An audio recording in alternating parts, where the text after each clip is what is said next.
안녕하세요 여러분, 이효령입니다. 오늘 저는 여러분과 아주 가까운 곳에 앉아 마치 오래된 정원의 나무 그늘 아래서 차 한잔을 나누듯 이야기를 시작해보려 합니다. 제가 평생 글을 쓰고 말을 하며 살아왔지만 인생의 후반전에서 비로소 깨달은 진실은 그리 복잡한 공식이 아니었습니다. 여러분, 혹시 이런 생각을 해보신 적이 있습니까? 나는 평생 집을 짓기 위해 벽돌을 쌓아 올렸는데 정작 그 집에서 나가는 문이 어디인지는 잊어버린 것이 아닐까? 하고 말입니다. 많은 이들이 50세를 넘기고 60세, 70세에 접어들면서 비로소 불안해합니다. 몸은 예전 같지 않고 자식들은 품을 떠나며 거울 속의 낯선 노인은 자꾸만 나에게 묻습니다. 너는 무엇을 남기고 갈 것이냐? 라고요. 하지만 여러분, 제가 오늘 꼭 드리고 싶은 말씀은 이것입니다. 떠남을 준비한다는 것은 결코 슬프거나 부정적인 종말이 아닙니다. 그것은 마치 소풍을 끝내고 집으로 돌아가기 전 내가 앉았던 자리를 정돈하는 아름다운 마무리입니다. 한국 사람들은 유독 매진보다 싸움에 집착하며 살아왔습니다. 더 큰 아파트, 더 높은 직급, 더 많은 통장 잔고, 우리는 그것을 위해 청춘을 다 바쳤지요. 하지만 보십시오.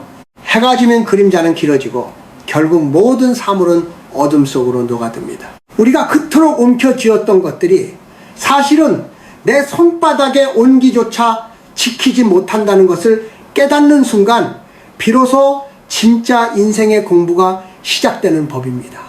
만약 당신이 50대가 되어서도 여전히 남의 시선에 목을 메고 누구보다 더 가져야겠다는 욕심에 밤잠을 설친다면 죄송하지만 당신의 노년은 고통의 연속일 수밖에 없습니다.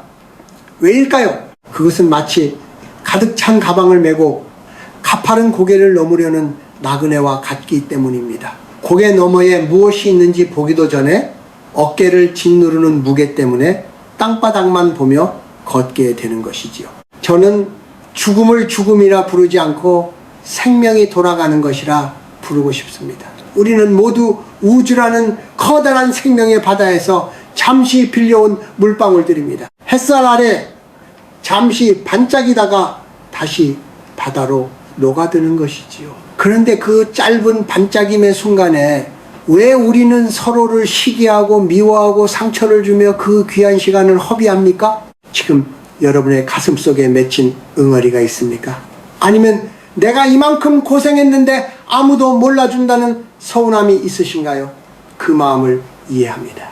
저 또한 지식의 탑을 쌓으며 세상의 인정을 갈구했던 때가 있었습니다. 하지만 병마가 찾아오고 육신의 쇠락을 마주했을 때 제가 깨달은 것은 내가 쓴 수만 장의 원고보다 지금 내 곁을 지나는 서늘한 바람 한 줄기, 창가에 비친 저녁 노을 한 자락이 훨씬 더 신성하고 소중하다는 사실이었습니다. 준비되지 않은 떠남은 추합니다. 하지만 준비된 떠남은 한편의 시가 됩니다.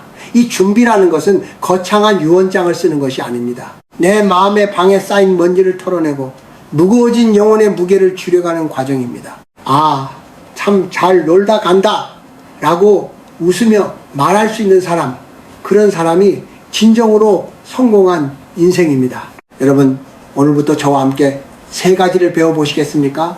그것은 내 손을 비우는 법, 내 입술을 정화하는 법, 그리고 내 영혼의 등불을 닦는 법입니다. 이것이 바로 제가 여러분께 전하고 싶은 최고의 유산입니다. 우리가 인생이라는 긴 여행의 종착역에 다다랐을 때 기차에서 내리는 발걸음이 가벼우려면 지금 들고 있는 짐부터 살펴봐야 합니다. 젊은이들은 모릅니다. 늙어가는 것이 아니라 익어가는 것이며 사라지는 것이 아니라 완성되어 가는 것이라는 사실을요. 이제 그 비밀스러운 문을 함께 열어봅시다. 인생의 황혼은 어둠이 아니라 다음 생을 향해 빛나는 가장 찬란한 금빛 시간이라는 것을 제가 증명해 보이겠습니다. 여러분, 우리가 이 세상에 올 때 무엇을 들고 왔는지 기억하십니까? 빈손이었습니다. 어머니의 태중에서 나올 때 우리는 단 한 조각의 비단도, 단 한 푼의 동전도 가져오지 않았습니다. 그런데 참 이상하지요. 세상을 떠날 때가 가까워질수록 우리는 자꾸만 손에 무엇인가를 더 꽉 쥐려 합니다. 마치 그것들이 나를 지켜줄 성벽이라도 되는 것처럼 말입니다. 제가 오늘 말씀드리고 싶은 첫 번째, 청춘의 비결이자 노년의 지혜는 바로 빈 가방을 만드는 법입니다. 50세가 넘었다면 이제는 채우는 삶이 아니라 비우는 삶으로 노선을 갈아타야 합니다. 한국 사람들은 유독 내 것에 대한 애착이 강합니다. 내 집, 내 자식, 내 명예. 하지만 여러분, 엄밀히 말하면 이 세상에 내 것은 단 하나도 없습니다. 잠시 빌려 쓰고 있을 뿐이죠. 먼저 여러분의 집을 한번 둘러보십시오. 10년 동안 한 번도 열어보지 않은 상자들, 언젠가 입을 거라며 걸어둔 유행 지난 옷들, 그리고 장식장에 가득한 수집품들, 그것들이 여러분의 삶을 풍요롭게 합니까? 아니면 여러분의 영혼을 가두고 있습니까? 물건이 많아지면 마음의 평수는 좁아집니다. 물건을 관리하느라 내 귀한 시간을 다 써버리기 때문입니다. 죽음 앞에 섰을 때 그 명품 가방이, 그 넓은 아파트가 당신의 영혼을 단 일시에라도 가볍게 해줄 수 있을까요? 아닙니다. 오히려 그것들은 남겨질 것에 대한 집착이 되어 당신의 발목을 잡을 뿐입니다. 물질적인 비움보다 더 중요한 것은 관계의 다이어트입니다. 우리는 체면을 중시하는 문화 속에서 평생을 살아왔습니다. 싫어도 가야 하는 경조사, 나를 존중하지 않는 사람들과의 불편한 모임, 그저 인맥을 유지하기 위해 낭비했던 감정들, 이제는 그 가지를 과감히 쳐내야 합니다. 진정한 친구는 2-3명이면 족합니다. 아니, 어쩌면 나 자신과 사이좋게 지내는 법을 배우는 것이 수천 명의 인맥보다 더 중요합니다. 타인의 시선이라는 감옥에서 탈옥하십시오. 남들이 나를 어떻게 볼까라는 걱정은 이제 저녁 노을에 실어보내야 합니다. 또한 우리가 짊어진 가장 무거운 짐 중 하나는 바로 자식이라는 이름의 가방입니다. 한국의 부모들은 자식을 위해 모든 것을 희생하고 노년이 되어서도 자식의 삶을 통제하려 하거나 보상받기를 원합니다. 하지만 자식은 여러분의 소유물이 아닙니다. 그들은 독립된 하나의 우주입니다. 자식에게 헌신했다는 훈장을 내려놓으십시오. 자식이 내 마음대로 되지 않는다고 괴로워하는 것은 당신이 아직도 내 것이라는 욕심의 가방을 내려놓지 못했다는 증거입니다. 자식을 믿고 방생하십시오. 그것이 당신도 살고 자식도 살리는 길입니다. 명예와 직함도 마찬가지입니다. 내가 왕년의 말이야, 내가 누군데 라는 말은 영혼을 늙게 만드는 독약입니다. 퇴직하고 나면 그 직함은 종이 조각에 불과합니다. 예전에 입었던 화려한 갑옷을 벗어 던지고 소박한 무명옷을 입은 본연의 나로 돌아가야 합니다. 사회적 자아가 아닌 우주적 자아로 돌아갈 준비를 하는 것, 그것이 바로 빈 가방을 만드는 핵심입니다. 비운다는 것은 상실이 아닙니다. 더 본질적인 것으로 채우기 위한 공간 확보입니다. 가방이 비어야 비로소 길가에 핀 들꽃이 눈에 들어오고 맑은 공기가 가슴 깊숙이 들어옵니다. 무거웠던 어깨가 가벼워질 때 우리는 비로소 나그네로서의 즐거움을 만끽할 수 있습니다. 여러분, 오늘 집에 돌아가시면은 가장 먼저 무엇을 버릴지 생각해 보십시오. 물건 하나를 버릴 때마다 당신의 영혼은 그만큼 가벼워져 공중으로 떠오를 준비를 하게 될 것입니다. 이 세상이라는 여관에 잠시 머물다 가는 손님으로서 체크아웃 할 때 짐이 너무 많으면 품위가 떨어지는 법입니다. 가볍게, 더 가볍게, 그것이 품격 있는 인간이 선택해야 할 첫 번째 준비입니다. 기억하십시오. 우리가 가져갈 수 있는 것은 가진 것이 아니라 베푼 것과 사랑한 기억뿐입니다. 빈 가방이야말로 가장 풍요로운 여행자의 상징입니다. 여러분, 우리가 여행을 떠날 때 발걸음을 가장 무겁게 만드는 것이 무엇인지 아십니까? 신발 속에 들어간 작은 모래알입니다. 큰 바위는 피해서 가면 그만이지만 신발 안의 모래알은 한 걸음 뗄 때마다 살을 파고들며 통증을 유발하지요. 인생이라는 긴 여정에서 이 모래알과 같은 존재가 바로 맺힌 마음, 즉 오해와 원망, 그리고 용서하지 못한 기억들입니다. 한국 사람들은 한이라는 정서를 가슴 깊이 품고 살아갑니다. 그때 그 사람이 나에게 어떻게 그랬을까? 내가 평생을 바쳤는데 돌아온 것이 이것뿐인가 하는 억울한 말입니다. 하지만 여러분, 제가 삶의 끝자락에서 깨달은 무서운 진실이 하나 있습니다. 내가 누군가를 미워하고 원망하는 동안 정작 상처를 입고 독이 퍼지는 것은 상대방의 마음이 아니라 바로 나의 영혼이라는 사실입니다. 미움은 마치 내가 독약을 마시고 상대방이 죽기를 바라는 것과 같습니다. 50세를 넘기고 인생의 후반전을 준비하는 여러분에게 제가 간곡히 당부드립니다. 이제는 마음속에 해묵은 장부를 불태워버리십시오. 누구에게 얼마를 빌려주었는데 받지 못했다는 금전적 장부뿐만 아니라 누구에게 마음을 주었는데 배신당했다는 감정의 장부까지 말입니다. 그것을 들고 있는 한 당신의 영혼은 결코 자유로울 수 없습니다. 그 무거운 원한의 결박을 푼 사람만이 비로소 평화로운 미소를 지으며 다음 세상을 향해 걸음을 옮길 수 있습니다. 먼저 여러분을 아프게 했던 사람들을 용서하십시오. 그들이 용서받을 자격이 있어서가 아닙니다. 바로 여러분 자신이 평온해질 자격이 있기 때문입니다. 그 사람도 그때는 어쩔 수 없었겠지, 그도 나처럼 나약한 인간이었을 뿐이지 라고 생각하며 그를 내 마음의 감옥에서 석방해 주십시오. 상대를 놓아주는 순간 사실은 그 감옥에 갇혀있던 나 자신이 풀려나게 됩니다. 이것은 도덕적 결단이기 이전에 가장 영리한 자기 치유법입니다. 또한 나 자신에게 사과하십시오. 평생 타인의 기대를 충족시키느라, 가족을 먹여 살리느라 정작 가장 소중한 나를 홀대하지 않았습니까? 내가 그때 왜 그랬을까 하며 자책하는 마음은 영혼을 갉아먹는 쫌벌레와 같습니다. 과거의 나도 그 당시에는 최선을 다한 것이었습니다. 부족했던 모습, 실수했던 순간들까지도 수고했다, 애썼다 라고 보듬어 주십시오. 나를 용서하지 못한 사람은 결코 타인을 따뜻하게 안아줄 수 없습니다. 준비된 떠남을 위해 우리가 반드시 정화해야 할 것이 또 하나 있습니다. 바로 우리의 입술입니다. 나이가 들수록 말이 많아지고 잔소리가 늘며 과거의 고생담을 반복하기 쉽습니다. 하지만 그것은 주변 사람들의 영혼을 지치게 만듭니다. 이제는 말을 줄이고 침묵의 깊이를 채워야 할 때입니다. 비난하는 말, 시기하는 말, 그리고 자식들의 인생에 간섭하는 날카로운 말들을 멈추십시오. 대신 고맙다, 미안하다, 사랑한다는 이 세 마디를 아끼지 마십시오. 이 말들은 영혼의 녹을 닦아내는 가장 강력한 세정제입니다. 누군가 당신을 모욕하거나 비방하더라도 허허롭게 웃고 넘기십시오. 바람이 바위를 흔들 수 없듯 이미 자기 자신과 화해한 사람은 세상의 어떤 풍파에도 흔들리지 않습니다. 그럴 수도 있지 라는 마음가짐은 노년의 품격을 완성하는 황금 열쇠입니다. 내 마음속에 평화가 가득 차면 죽음이라는 손님이 찾아와 문을 두드려도 우리는 당황하지 않고 차 한 잔을 내어줄 여유를 갖게 됩니다. 여러분 기억하십시오. 이 생에서의 인연은 잠시 스쳐 지나가는 인연일 뿐입니다. 미움의 끈으로 연결된 인연은 다음 생까지 무거운 업보가 되어 따라옵니다.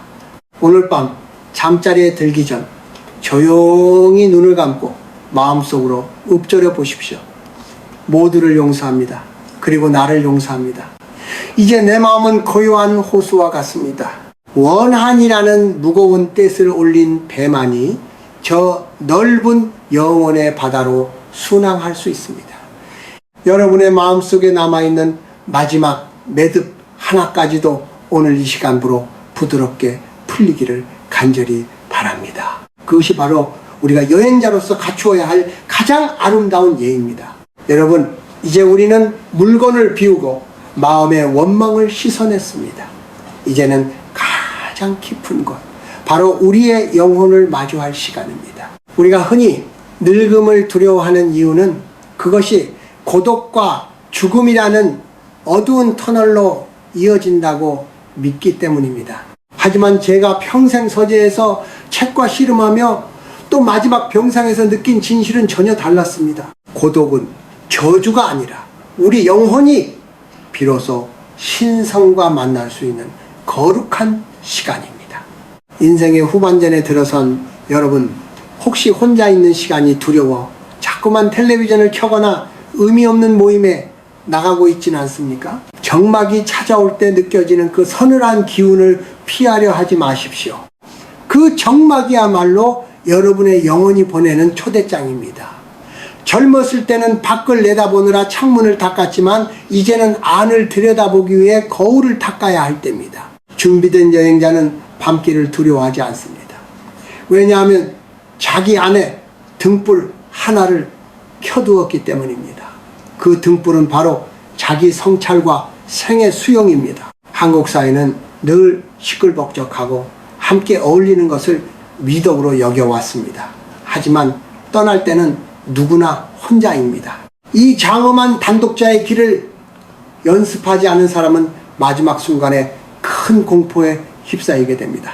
지금부터 죽음이라는 단어를 따뜻한 아랫목처럼 받아들이는 연습을 하십시오.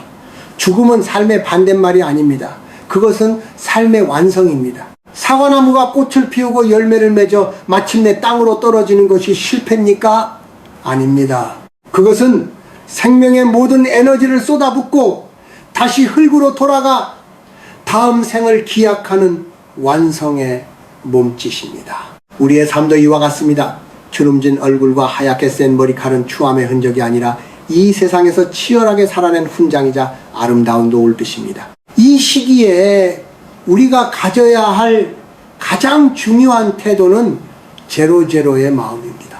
내가 무엇을 이루었든 내가 어떤 대단한 사람이었든 결국 우리는 태어날 때 그 순수한 아기처럼 아무것도 아닌 존재로 돌아갑니다. 이 무무의 상태를 긍정하십시오. 내가 대단한 존재가 아니라는 것을 인정할 때 비로소 세상 모든 만물과 내가 하나로 연결되어 있음을 깨닫게 됩니다. 길가에 구르는 돌멩이 하나, 바람에 흔들리는 풀잎 하나 속에 나의 모습이 투영되어 있음을 볼 때 죽음은 사라짐이 아니라 거대한 생명의 흐름 속으로의 합류가 됩니다. 또한 여러분의 상처받은 내면 아이를 치유하십시오. 가난해서 서러웠던 기억, 무시당해서 억울했던 기억, 부모에게 사랑받지 못해 맺혔던 그 어린 영혼을 이제는 어른이 된 당신이 따뜻하게 안아주어야 합니다. 그동안 참 고생 많았다. 이제는 다 괜찮다라고 스스로에게 말해 주십시오. 내면의 평화는 외부의 조건이 아니라 내가 나를 얼마나 깊이 이해하고 사랑하느냐에 달려 있습니다. 저는 여러분이 매일 조금씩 영혼의 일기를 써보기를 권합니다. 거창한 글쓰기가 아닙니다. 오늘 내가 느낀 햇살의 고마움, 밥 한 그릇의 소중함, 내 곁을 스쳐간 사람의 미소, 이런 작은 것들 속에 깃든 영원성을 발견하는 훈련입니다. 감각이 예민해질수록 영혼의 불꽃은 더욱 밝게 빛납니다. 육신은 비록 낡아지지만 영혼은 더욱 투명해지고 정교해지는 신비로운 경험을 하게 될 것입니다. 영혼의 등불을 닦는 법은 어렵지 않습니다. 집착을 내려놓고 지금 이 순간의 존재 자체를 축복하는 것입니다.